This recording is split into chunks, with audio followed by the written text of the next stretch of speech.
Hello again, this is Sula, and you're watching a commentary video on Final Fantasy V. This is part 5 of my video for my Ironcore team, and we're picking right up with the action here in the third battle against Gilgamesh, because this video is actually just over 15 minutes in length, and I have no choice but to shorten it down to get it under the YouTube time limit. So we're picking right up with the battle here. This is the third time you face Gilgamesh in a battle on the ship, right before going into the barrier tower. You can see my team is trying to get set up for this fight, and what was going on right there is that I thought that I had brought Time Magic with Lena, but in actuality I had not. I still had Black equipped as her secondary job, so I was trying to find Haste, and as it turned out I didn't have it, so that was a little silly on my part. I took Ferris as a thief because I wanted to steal that Genji glove that you just saw. Gilgamesh has all of the Genji equipment, and you can steal it from him in this game. It's some of the best equipment in the game. Otherwise, I'm having my two white magic users, Lena and Galuf, buff up with the armor spell. Galuf has the Dragoon job equipped, mostly because I was trying to build some ability points for it, but as it turned out, you actually don't get any ability points for this battle, so silly me, that was a mistake. I should have just brought either Summoner or Black Mage, but I'll remember that for next time anyway. As far as what the white magic users are doing, they're just buffing up. They've already cast armor on everybody. Now I'm following that up with Shell. Armor cuts physical damage in half, Shell cuts magical damage in half, so that's what the spells do. Bartz continues to attack. He's got the ninja job and magic sword equipped. He's cast Drain Sword, so anytime he does damage, he heals himself by the same amount. It's a particularly useful spell against any enemy that doesn't have an elemental weakness of some kind.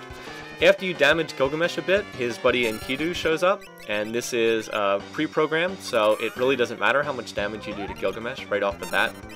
What I do here is, Enkidu is not protected against Missile, so just like you saw in the last video, if you watched it, I can go ahead and hit him with Missile, which cuts out 3,000 of his 4,000 hit points.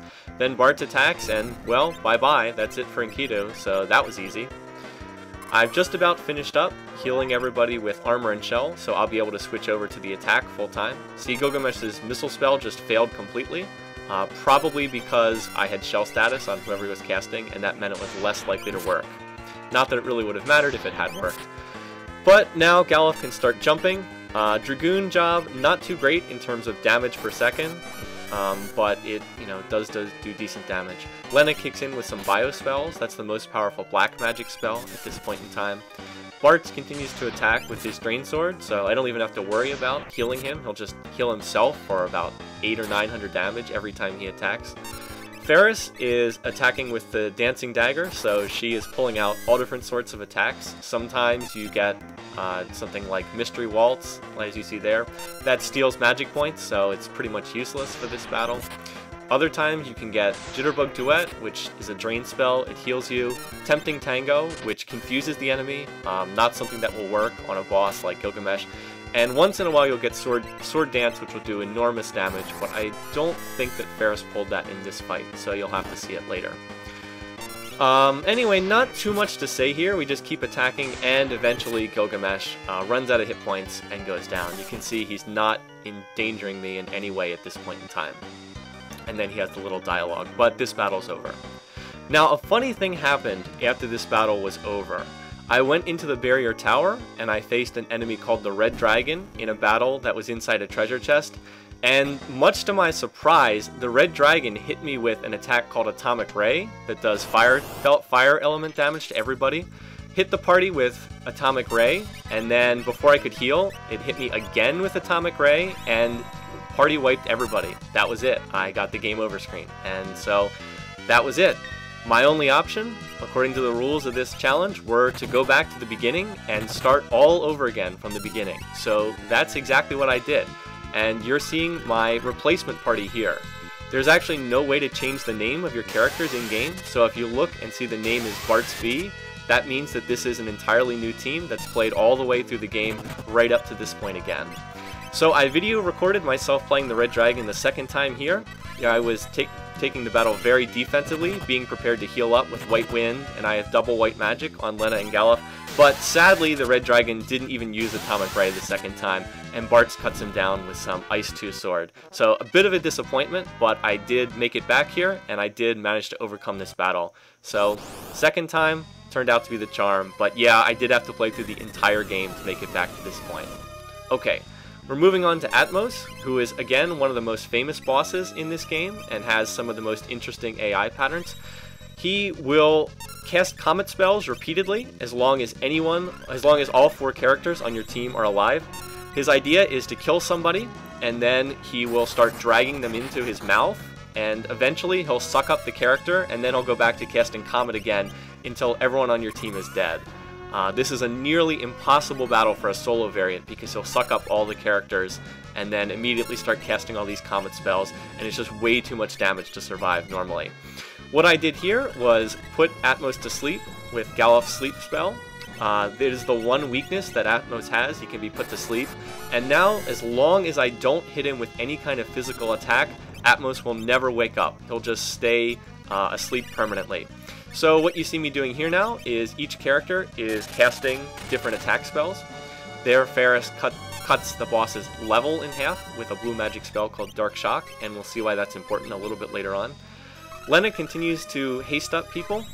So, as it turns out, Galuf is going to be the big damage dealer here. He has a Venom Rod, and he's casting the Bio spell, so he's able to do the most damage of anybody in my party. Ferris, I'm sort of messing around with different blue spells here so you can see them.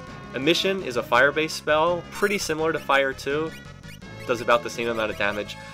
Unfortunately, Atmos has really high magic resistance, so it's not particularly effective. Atmos has 20,000 hit points, so doing 200 at a time, you're going to be there for a while. Bio, though, does quite good damage, particularly with that Venom Rod equipped. And of course, I'm in absolutely no damage here because Atmos will never take any kind of action.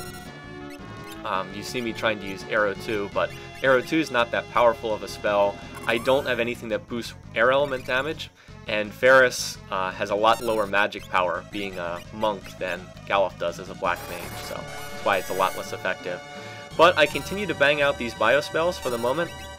Here I decided just to mess around. I figured I'd throw one of the ninja scrolls, so that's what a water scroll looks like, and does decent damage, does respectable damage. I could, of course, whittle down the boss by using them, but I only have so many ninja scrolls and I don't want to waste too many of them, so you get the point here. Now we'll go back to the good old Aqua Rake, which I've used on many occasions before, and it does okay damage. I mean, you could slowly wear the boss down that way, but it would take an awful lot of magic points. Bio continues to be the spell that does the most damage. But by this point in time, I was getting pretty tired of all this. I mean, you can see I can just keep doing this forever. So I'm going to break out level 5 Doom. Once you cast Black Shock and cut Atmos' level in half, he goes from level 41 to level 20, and that means he's prey for level 5 Doom. Moving on, this next battle that you see here is against Shote, which is another summon spell. This one's optional, you don't have to fight this battle, but my goal was to get all the summon spells here. Now, Shote's big thing is he petrifies people. He will turn them into a little stone statue. Anytime that Shote takes damage, he'll respond by using Demon's Eye and petrifying them. So I'm only going to attack with Galuf here. Galuf has a Flame Rod in Fire 3. We've gotten some new spells from before, so I'm not going to attack with anyone else, just Galuf, because if I just keep attacking left and right, he'll start turning everyone to stone, and yeah, I don't want that to happen, obviously. Ferris got hit by a Drain spell there, which did pretty good damage, but I had enough hit points to survive. So there's Fire 3, number 2, and what happens? Oh, once again, Galuf gets turned to stone. But Lena, of course, has white magic and can heal him right back up. This battle isn't dangerous if you play it the way I did, if you're just careful and only attack one at a time, like you see here. But if you just have everybody attacking willy-nilly, then you can get killed here pretty easily, because he'll turn everybody to stone in short order. So you do have to be careful with this battle. Having access to the AI code, being able to see what sort of actions the bosses take, just makes the game so much easier. So I really recommend it if you're ever going to play this game. Go to GameFAQs, check out the algorithms guide, and take a look. So, got the Shote summon. Like some of the other ones, you have to use an item called Shote to get it. It's kind of weird why you don't just get it automatically. I have no idea. The last battle I'm going to cover here is the one against these 4 crystals, so let me talk briefly about what they do. There are 4 of them, one attuned to each element, so the one at the top is attuned to fire, the one on the right is attuned to water, the one on the bottom is attuned to earth, and the one on the left is attuned to air. They will just attack normally until they take a certain amount of damage. They start out with 7777, 7,777 hit points, interesting number. And once they get down under 3,000 hit points left, they'll start casting elemental spells. Prior to that, they'll just attack. But after they get close to death, they'll start doing elemental spells. So for example, the fire one will start casting fire 3, the air one will start casting arrow 3, and so on. What you want to do then is take them on one at a time, not use spells that target all 4 of the crystals, because that way you only have to deal with one dangerous elemental attack at a time. That means that the battle is going to take a while in terms of watching it, but it also means that I'm going to minimize the danger in terms of this battle. Okay, what my party has mostly been doing so far is just been buffing up with haste spells and shell spells. I'm not worried about the physical attack of this boss, but I am worried about the magical spells that they can do when they get close to death. So now everybody has shell status, which means that they're pretty well protected. I'll go on and layer armor status above that as well, just for the heck of it, but I didn't really need to do so. One thing that I can do though is hit the crystals with missile. So once again, they do not have the heavy flag in the code, as I mentioned in the previous video. That means that they can be hit by spells like missile. I actually could have hit them with a quarter spell from Lena, which does something similar. It's a time spell, although it actually reduces hit points by 7/8 instead of 3/4. But I didn't think to do that, and you'll see later on in this video that Lena is just sort of uselessly parrying to no effect. So I took out the crystal on the right first. That one is the one that's attuned to water, so you actually never even got to see it use Aqua Rake. Now that everyone has been protected, I can stop using white magic and I can have Galuf shift over to fire magic. Although I think it's noteworthy to point out that he did significantly less damage compared to the Shote battle. Part of that's because the crystals have higher magic defense, but the bigger reason is that Galuf is now a white mage instead of a black mage. I'm trying to train him up on both jobs. And as a white mage, he can't equip a fire rod, so that actually cuts the damage that he can do with fire 3, cuts the damage by 1/2. So instead of doing 2,500 damage, he's doing 1,700. And that is a pretty noticeable difference, I think. Lena, continuing to cast armor. Don't need it, but I figure what the hey, might as well do so anyway. I suppose I could have used Missile on this particular crystal, but I had just done enough damage that I went ahead and attacked normally. So here, I'm going to go ahead, continue casting armor status, even though it's not too needed. These 2 crystals have actually already been hit with flash, so you can see that they're missing anyway. I guess it was really pointless to bother casting those armor spells, but better protected, better safe than sorry. Here, I'm going to try to cast Missile. I want to get this over with, but unfortunately this Missile spell would miss, which means it's going to take longer to do this battle. I also should have had Galuf cast attack magic there, but I'm still using armor. Was dumb to do that though, because now Lena can't do anything. I could have played this battle faster, been more efficient, but I guess, like I said, I was just trying to be safe. Missile misses again there, which was irritating. It made this battle drag out even longer. Now here was really the dumbest thing I do in the fight. I cast Fire 3, but guess what? That's the Fire Crystal. So yeah, Fire Spell on the Fire Crystal, not going to do a whole lot. And what I should have done there, like I said before, have Lena cast Quarter. That would get this battle over with pretty quick. Fortunately, Missile finally does hit on the 3rd try, and does 4,500 damage. Helps get this battle over with quicker. Now the Fire Crystal will start casting Fire 3 on the party. You can see it there. And it does not negligible damage, but it's well within the range of what I can handle. If I had not had Shell, it would have been doing about 800 damage to everyone, and that actually could have killed people. Here I am, taking on the last crystal. This one is the Air Crystal. I wanted to get hit by Arrow 3, so I didn't want to kill this one too fast. That's why I brought Ferris as a blue mage in this particular battle. I want her to get hit by Arrow 3, and then I'll have access to the spell from here on out.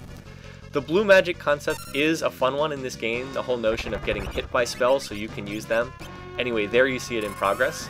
And now that I've got Arrow 3, I can move on and try to take out the boss. So I'm going to have Bart's attack. He's been the one doing the most physical damage all throughout this battle. Then Lena will polish it off with a Comet spell. Anyway, once again, thanks for watching, thanks for listening. We'll pick back up in part 6 soon, and you'll get to see me take on the last bosses in the third world. Check back later.